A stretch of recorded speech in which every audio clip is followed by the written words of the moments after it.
Kong Taiho was eating dinner alone in his small apartment when the sky turned red. He lived on the 14th floor of an old building in Busan. The window faced the ocean, and he liked to watch the ships come and go while he ate his rice and kimchi. It was a quiet life. He worked as an engineer at a shipping company. He fixed machines. He went home. He slept. He did it all again the next day. But that night, everything changed. The red light came first. It poured through his window like thick paint, covering everything in a strange glow. Taiho stood up and walked to the glass. Outside, people on the street had stopped moving. They were all looking up at the sky. Then he saw it. A ship, but not like any ship he had ever seen. It was massive, bigger than the entire city, hanging in the sky like a black mountain. Lights flickered across its surface. Strange symbols glowed along its edges. It made no sound, but Taiho could feel it in his chest. A low vibration that made his teeth hurt. The screaming started a few seconds. Later, beams of white light shot down from the ship. Wherever they touched, people disappeared. One moment a woman was running down the street. The next moment she was gone, pulled up into the sky like a puppet on a string. Taiho did not run. There was nowhere to go. He simply stood at his window and watched as the world ended around him. When the light found him, he felt nothing. Just a brief cold sensation, and then darkness. He woke up in a cage. The walls were made of some kind of clear material, harder than glass. Beyond the walls, he could see hundreds of other cages stacked on top of each other like boxes in a warehouse. Each cage held a person. Some were crying. Some were screaming. Some just sat in silence, their eyes empty.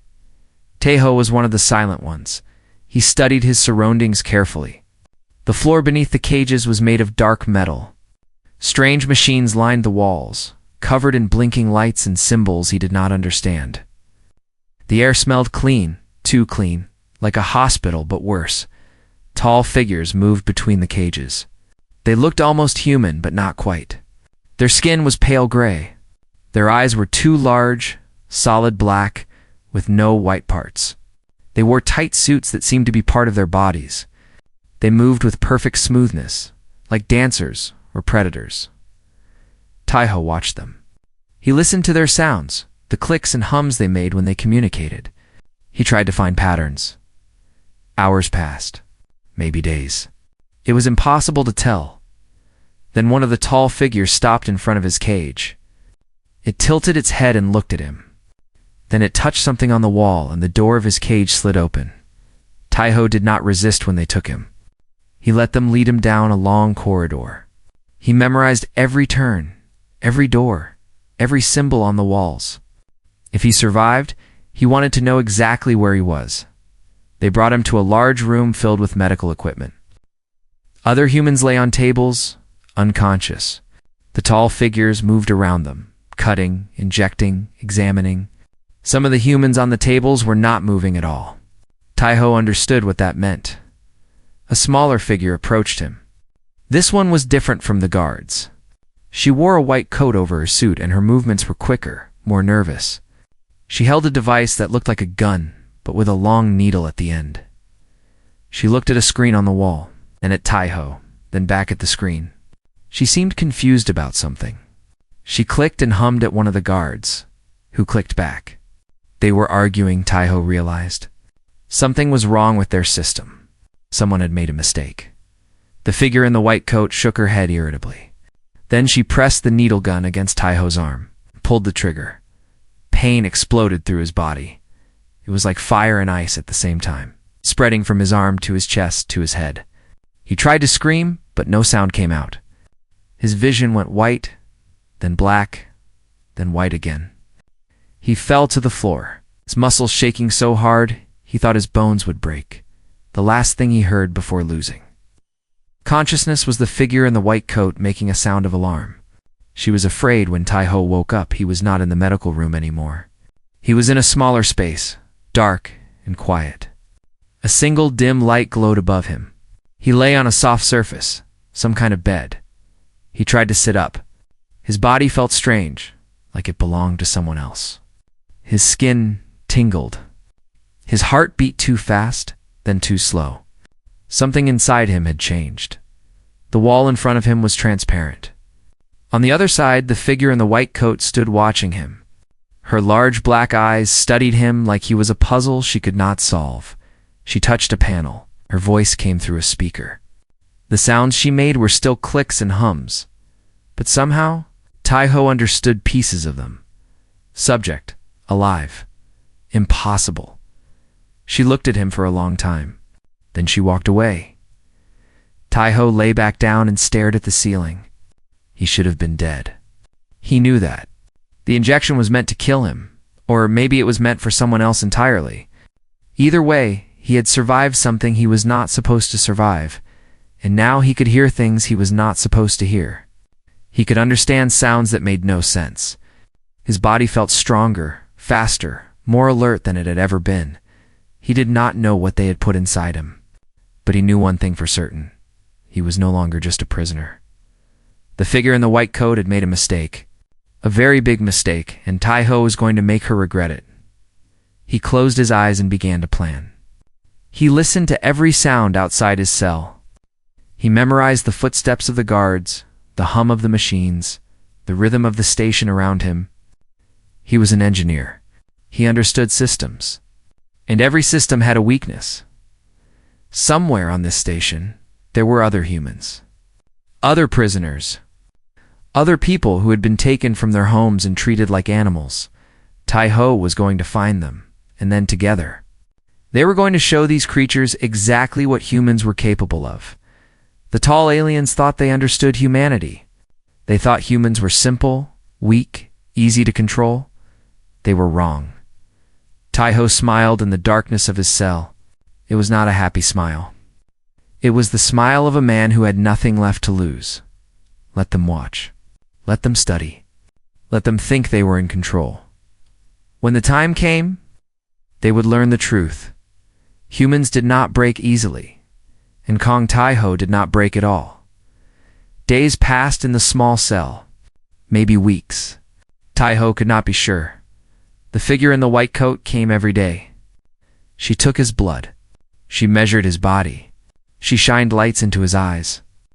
She never spoke to him directly, only into a small device she carried, recording her observations. Tai-Ho learned her name by listening. The guards called her Dr. Lyra. He also learned other things. He learned that this place was called the Crucible, a research station that floated somewhere in space. Far from Earth, he learned that the tall gray aliens called themselves Valorians, and they considered themselves the most advanced species in the galaxy.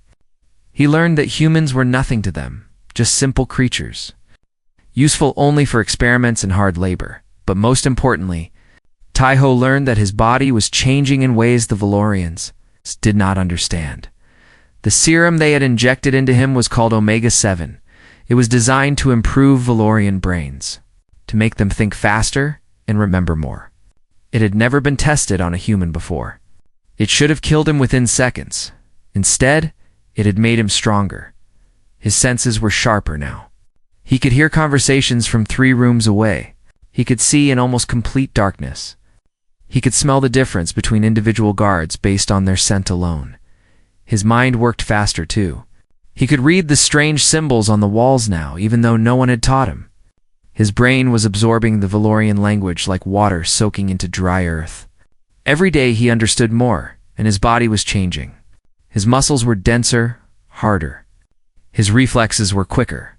He moved before he even thought about moving. His body reacting to danger faster than his conscious mind could process. Dr. Lyra noticed these changes. Tai-Ho could see it in the way her large black eyes widened when she reviewed her data. She ran test after test, her movements becoming more frantic each time. She was scared, but she was also fascinated. She had made a terrible mistake, and she knew it. If she reported what had happened, she would be executed for her carelessness. The Valorians did not tolerate failure, so she kept Tai-Ho hidden. He became her secret project, her private experiment, and Tai-Ho let her believe she was in control. He played the role of a confused and frightened human. He pretended not to understand when she spoke. He acted weak and helpless. He made himself seem like exactly what the Valorians expected, a simple creature, barely smarter than an animal. But at night, when the lights dimmed and the station grew quiet, Taiho worked. He pressed his ear against the walls and listened. He memorized the patterns of the guards when they changed shifts, which routes they walked. He studied the machines around him, understanding their purpose, looking for weaknesses in the systems. One night, he discovered something important. There was a ventilation shaft behind his bed, hidden by a panel that looked solid but was actually loose. Taiho removed it carefully and looked inside. The shaft was narrow, barely wide enough for a person to crawl through, but it connected to other parts of the station. He started exploring every night. While Dr. Lyra slept in her quarters and the guards walked their routes, Taiho crawled through the ventilation system. He mapped the entire station in his mind, building a mental picture of every corridor, every room, every door. On the 7th night, he found them. The lower levels of the station held thousands of humans, packed into large cells like animals in cages. They slept on cold metal floors. They were given just enough food and water to survive. Guards with electric weapons kept them in line. Taiho watched from behind a grate in the ventilation shaft. His chest tightened with anger. These were his people. Teachers, farmers, students, workers. Ordinary humans who had been stolen from their homes and treated like property.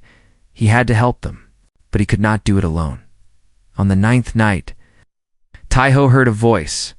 It came from a small cell near the ventilation shaft, separate from the main holding area. Inside, a young woman sat with her back against the wall, her eyes alert and watchful. She was different from the other prisoners. She did not look broken. Taiho tapped lightly on the grate. The woman's head snapped toward the sound. She moved quickly and quietly to the wall. Her face appeared in the dim light, Korean features, sharp eyes, a mouth set in a determined line. "Who is there?" She whispered in Korean. "My name is Taiho," he replied, keeping his voice low. "I am a prisoner like you, but I have been given something. Something that changed me. I am going to get us out of here." The woman studied him through the grate. She did not look surprised or disbelieving. She just nodded once, accepting his words as truth. "My name is Yuna," she said. "I have been waiting for someone like you." Over the following nights, they talked. Yuna had been on the station longer than most. She had survived by being useful, helping the Valorians with small tasks, learning their habits, staying invisible. She knew things that Taiho did not know. She told him about the processing facility on the lowest level, where humans were taken and never seen again. She told him about the other prisoners who had tried to resist and failed. She told him about the fear that lived in every human heart on this station, the belief that escape was impossible. "They want us to believe we are weak," Yuna said. "They want us to give up," Taiho shook his head. "They do not understand us. They see our bodies and think they know what we are. But they have never seen what humans can do when we fight for each other." Yuna smiled for the first time. It was a small smile, tired but real. "Then let us show them," she said. They began to plan. Yuna would spread the word among the prisoners, quietly identifying those who were strong enough to fight, those who could be trusted. Taiho would continue his exploration, finding weapons, mapping escape routes, learning everything he could about the station's defenses. Meanwhile, Dr. Lyra continued her experiments. She did not know that her subject was awake every night, crawling through her station, preparing for war. She still believed Taiho was just an interesting anomaly, a puzzle to be solved. She was wrong. Taiho was not her subject anymore. He was the beginning of a revolution. Every night, he crawled back to his cell before dawn. He lay down on his bed and closed his eyes. When Dr. Lyra came to run her tests, she found exactly what she expected: a quiet, cooperative human, too simple to cause any trouble. She never looked past his calm face to see the fire burning underneath. The Valorians had brought thousands of humans to this station. They had locked them in cages and treated them like animals. They had experimented on them, hurt them, killed them. They thought they were safe. They thought humans could never fight back.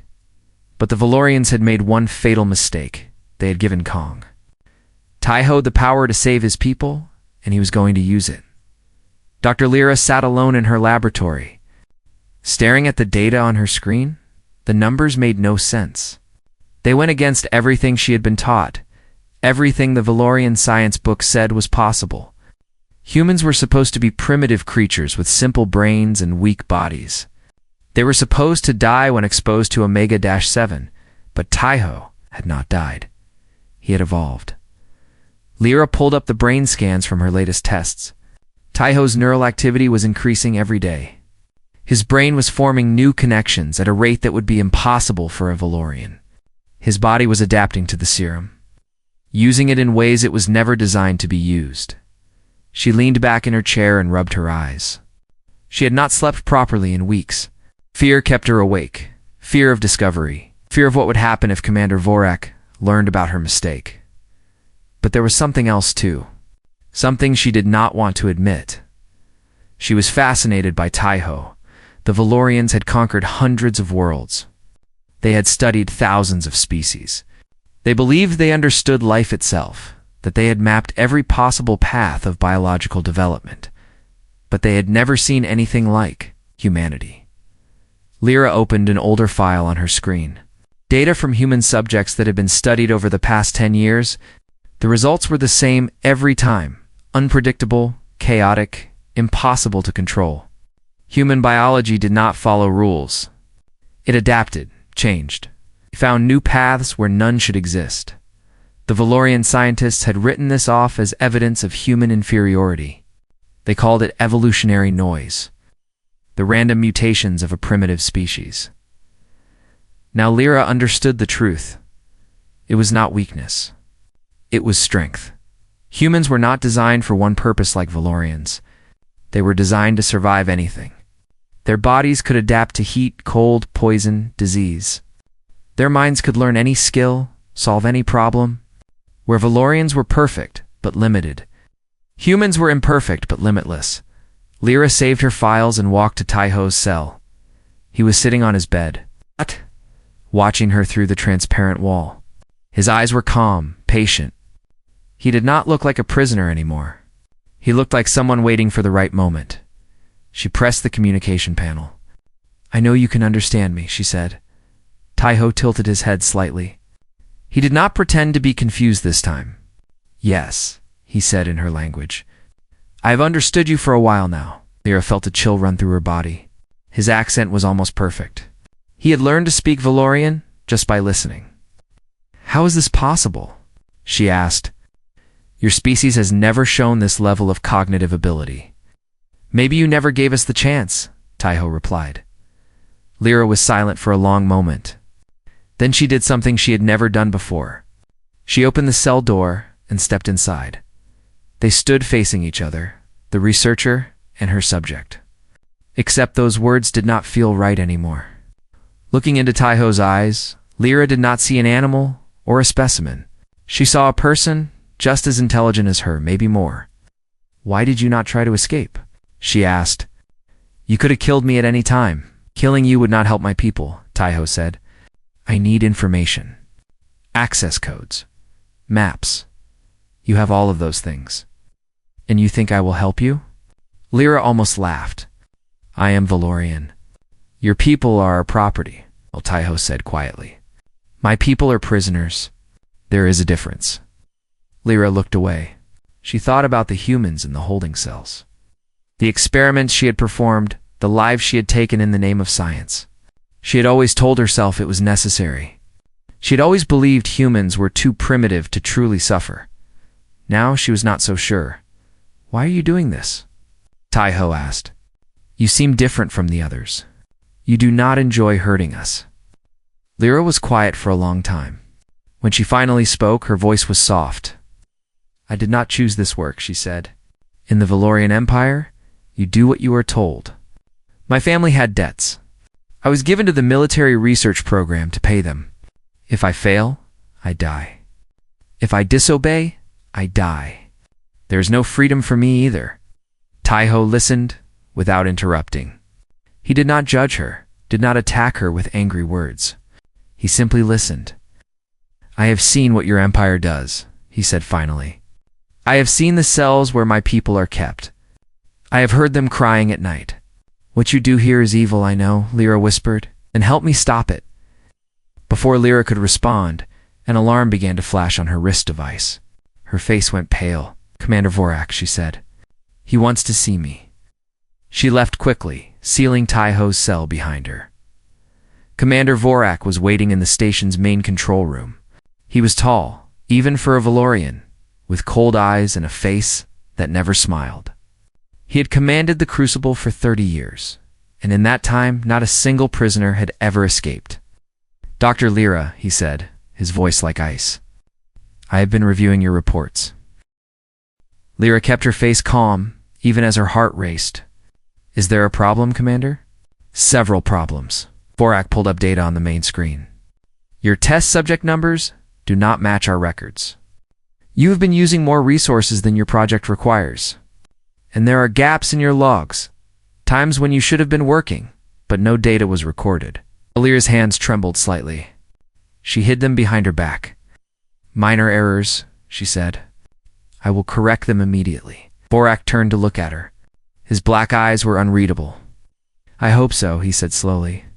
"Because if I discover that you are hiding something from me, Dr. Lyra, your death will not be quick." He walked away, leaving her alone in the control room. Lyra stood perfectly still until he was gone. Then she ran back to her laboratory. Tai-Ho was waiting when she arrived. "We are out of time," she said. "Vorak suspects something. If he finds you, we will both die." "And stop being afraid," Tai-Ho said. "Help me." Lyra looked at him through the glass. Everything she knew, everything she had been taught, told her to report him, to save herself. But something had changed inside her. The walls she had built around her conscience were crumbling. She thought about the humans in the cells below. She thought about Tai-Ho, who should have been nothing but a laboratory animal, but had become the most remarkable being she had ever met. She thought about what kind of person she wanted to be. "What do you need?" she asked. Tai-Ho smiled. It was not a cruel smile. It was the smile of someone who had finally found hope. "Access codes," he said. "Security schedules. Weapons locations. Everything you know about this station." Lyra took a deep breath. There was no going back after this. "I will get you what you need," she said, "but you have to promise me something." "What?" "When you escape, take me with you." Tai-Ho nodded. "You have my word." That night, Dr. Lyra became a traitor to her species. And Kong. Tai-Ho took his first real step toward freedom. The plan was simple, but dangerous. Lyra would disable the main security system at exactly midnight. Yuna and the other prisoners would break out of their cells using tools that Tai-Ho had stolen from the maintenance bay. They would move quickly through the station, freeing more humans as they went. By the time the Valorians understood what was happening, it would be too late at least. That was the plan. Tai-Ho stood in the darkness of his cell, counting the seconds. His heart beat steady and slow. His enhanced senses stretched out through the station, listening for any sign of trouble at exactly midnight. The lights flickered. The cell door slid open. Tai-Ho moved. He ran through the corridors with silent speed, his feet barely touching the floor. He knew every turn, every camera position, every guard location. He had spent weeks memorizing this station. Now that knowledge was his weapon. He reached the first checkpoint in less than a minute. 2 Valorian guards stood there, their electric weapons hanging at their sides. They never saw him coming. Tai-Ho hit the first guard in the throat, dropping him instantly. The second guard reached for his weapon, but Tai-Ho was faster. He grabbed the alien's arm, twisted it, and slammed him against the wall. Both guards lay unconscious on the floor. Tai-Ho took their weapons and kept moving. On the lower levels, Yuna had already begun. She had organized the prisoners into small groups, each led by someone strong and brave. When the cell doors opened, they did not panic or run in random directions. They moved together, helping the weak, protecting the young, fighting anyone who stood in their way. The Valorians were caught completely off guard. For generations, they had believed that humans were simple creatures, Too primitive to organize, too weak to fight back. They had grown comfortable. They had stopped watching for danger.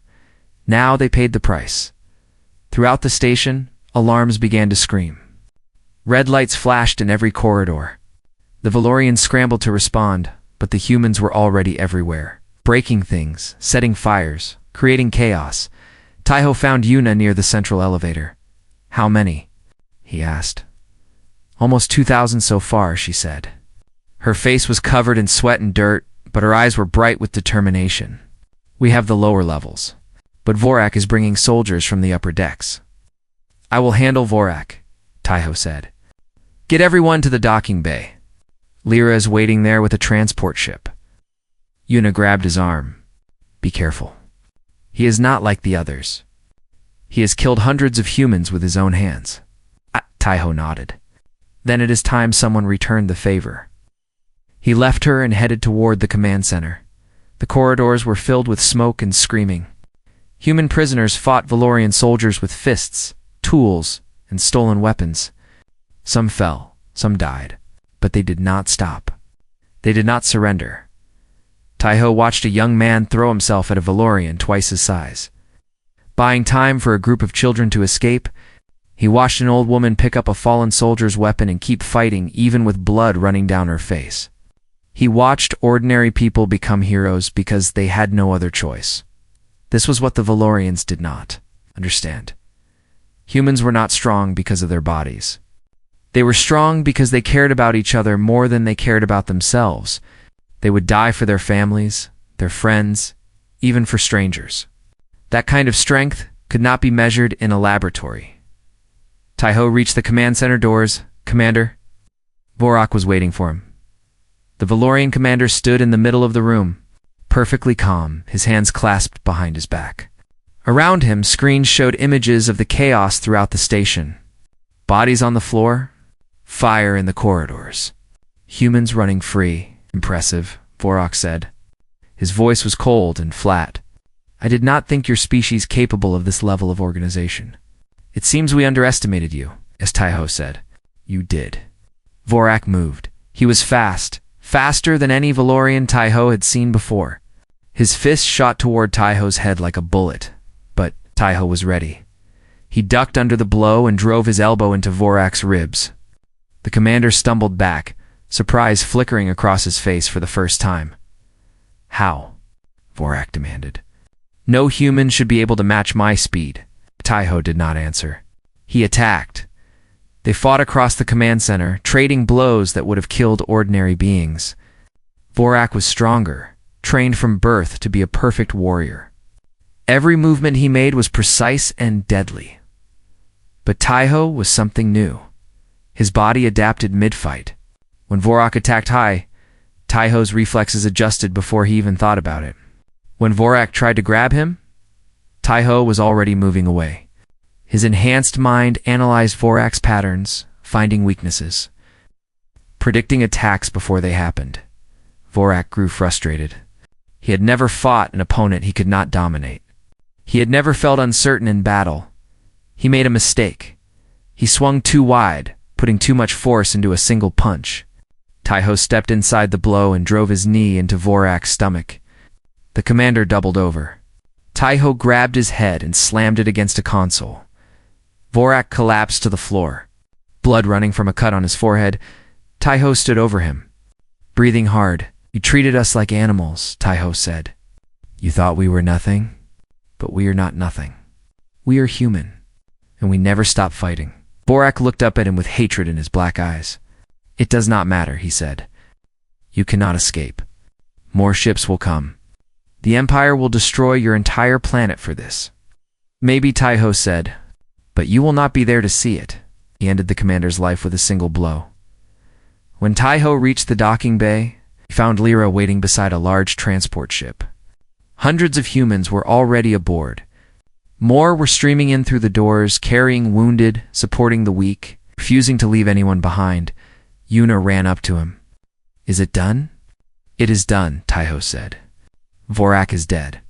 The command center is destroyed." Lyra stepped forward. Her face was pale, but her voice was steady. "I have sent a message to the Valorian fleet. I told them the crucible has fallen. I told them the humans are no longer their property. They'll come for us, Taiho said. Yes, Lyra agreed, but not today. Today, you are free. The last prisoners boarded the ship. The doors closed. The engines roared to life.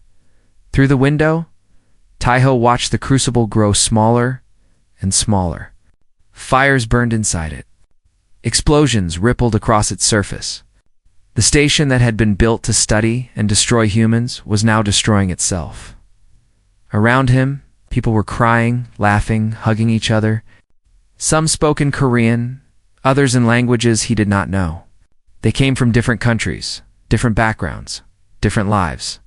But in this moment, they were one people. Survivors, fighters, humans. Taiho turned away from the window. The battle was over. But the war had just begun. Earth was waiting, and so was the entire galaxy. The transport ship moved through the darkness of space. Carrying 2,000 humans toward home, Taiho stood at the observation window on the upper deck, watching the stars drift past. His body was covered in bruises and cuts from the battle. Every muscle ached, but he did not feel tired. He felt alive behind him. He could hear the sounds of the survivors. Children laughing for the first time in months, parents weeping with relief. Friends who thought they would never see each other again, now sitting together in silence, grateful to be alive. This was what they had fought for, not just survival, but the chance to be human again. The door behind him opened. Yuna walked in and stood beside him. How are they? Taiho asked. Better than I expected, Yuna said. Most of them are sleeping now. The medical supplies Lyra brought are helping with the injured. We lost some people during the escape, but we saved many more. Taiho nodded slowly. Every death weighed on him. He remembered their faces, the ones who had fallen fighting for freedom. He would carry those memories forever. What happens now? Yuna asked. Now we go home, Taiho said. We warn Earth about what is coming. The Valorians will not forgive what we did. They will send more ships. They will try to punish humanity for daring to resist. Can we stop them? Taiho turned to look at her. I do not know. But I know we have to try. The people on that station, they did not have weapons or training or special powers. They were ordinary humans. Teachers, students, workers, and they fought like warriors. If we can do that, if we can stand together instead of hiding, then maybe we have a chance.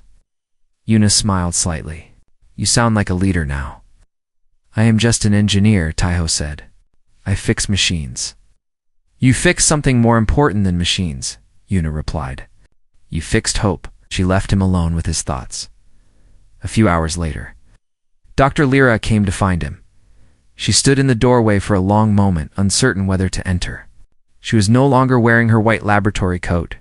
Instead, she wore simple, dark clothes, borrowed from the ship's supplies. She looked smaller without her uniform. More fragile? May I come in? She asked. Taiho nodded. Lyra walked to the window and stood beside him. The starlight reflected in her large black eyes. I've been thinking, she said slowly, about everything I did. The experiments, the deaths, all the humans I treated like they were nothing. She paused. I told myself I had no choice. I told myself I was just following orders, but that does not make it right. No, Taiho agreed. It does not. Lyra lowered her head. I cannot undo what I did. I cannot bring back the people I hurt, but I want to help now. I want to make things better, if you will let me. Taiho studied her carefully. He thought about everything she had done, the injections, the tests, the cold way she had looked at human prisoners. Part of him wanted to hate her for it, but another part of him understood. She had been trapped, just like the humans on the station. Trapped by her society, by her family's debts, by a system that punished failure with death. She had done terrible things, but she had also made a choice when it mattered most. She had helped him. She had saved lives. People were complicated. They could do evil things and good things. What mattered was what they chose to do next. You cannot go back to your people, Taiho said. You are a traitor to them now. If they find you, they will kill you. I know, Lyra said quietly. So you will stay with us. With humanity? Lyra looked up at him with surprise in her eyes. Not as a researcher, Taiho continued. Not as a scientist studying specimens. As an equal. As someone who wants to help? You would accept me? Lyra asked. After everything I did? Taiho thought for a moment before answering. The Valorians believe strength comes from being perfect, he said. They remove weakness, eliminate flaws, control everything. But that is not how humans see strength. We believe strength comes from making mistakes and learning from them. From falling down and getting back up. From choosing to be better, even when it is hard. He turned to face her directly. You made terrible choices. But you also made a good choice when it counted. You helped us escape. You saved thousands of lives. That means something. Lyra was silent for a long time. When she finally spoke, her voice was thick with emotion. Thank you, she said. I do not deserve your forgiveness, but I will try to earn it. That is all I ask, Taiho replied. 3 days later, the transport ship entered Earth's solar system. Taiho stood at the observation window again, watching as a small blue planet grew larger in the distance. Earth, home. The place he had been taken from what felt like a lifetime ago. It looked so fragile from space. So small. A tiny ball of water and rock floating in an endless ocean of darkness. But Taiho knew the truth now. That small planet was the home of the most dangerous species in the galaxy, the Valorians. Had traveled the stars for thousands of years. They had conquered hundreds of worlds. They had studied countless forms of life. And in all that time, they had never found anything like humanity. Humans were not the strongest. They were not the fastest. They were not the smartest by Valorian standards. But they had something no other species possessed. They adapted. They overcame. They refused to give up. Put a human in an impossible situation, and they would find a way to survive. Push them to the breaking point, and they would push back harder. Tell them something was impossible, and they would prove you wrong. The Valorians had learned this lesson the hard way. Soon, the rest of the galaxy would learn it too. Yuna joined him at the window. Behind them, Lyra stood quietly, watching Earth for the first time. What do you think will happen? Yuna asked, or Taiho said honestly. The Valorians will come for revenge. Other species will be watching. Everything will change. Are you afraid? Taiho considered the question. A month ago, he had been a simple engineer, eating dinner alone in his apartment. Now he was something else entirely, changed by alien science, hardened by battle, carrying the weight of humanity's future on his shoulders. No, he said finally. I am not afraid. Because I have seen what we can do. I have seen ordinary people become heroes. I have seen enemies become friends.